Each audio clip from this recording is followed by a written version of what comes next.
Hi, everyone, 625. I wanted to speak with you a little bit about assessment.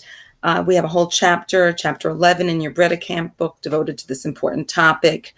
A lot of times people think of assessment as being standardized tests. That is one aspect, but especially when it comes to early childhood and the classroom, it's important for us to remember that assessment is really just a way for the teacher to gather evidence of student learning.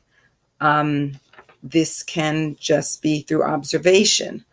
Remember, our goal in developmentally appropriate practice is to try to have assessment to be part of the everyday classroom environment, rather than pulling a child out of a room and having them sit down and showing them three colors and asking them to point to red.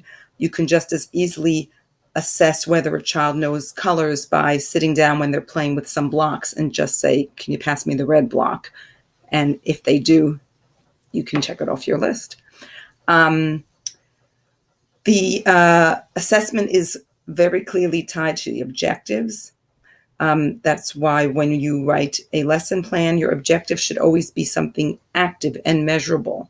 Do not write an objective that students will be able to understand the solar system.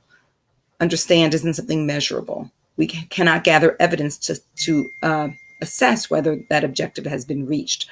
You would write something more specific, like students will be able to identify 5 planets in the solar system by name, or something like that, that you can actually check for whether it's been reached. We have an assignment that's due, assignment 3, and I have had some questions from you about it.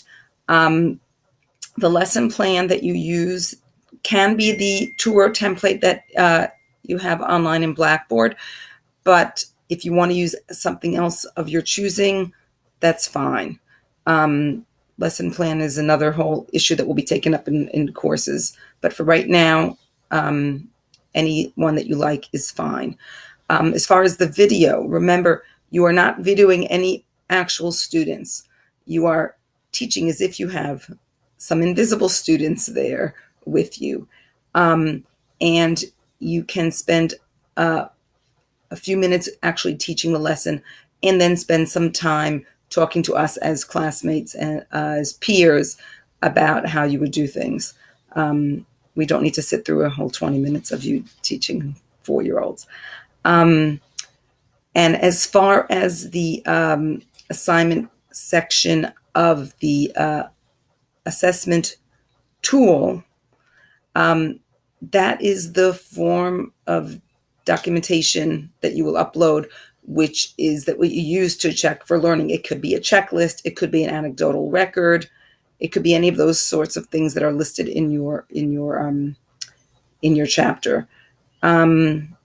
And hopefully that answers some of your questions. Please do not hesitate to contact me with any other things you want to clarify. Have a good day. Bye-bye.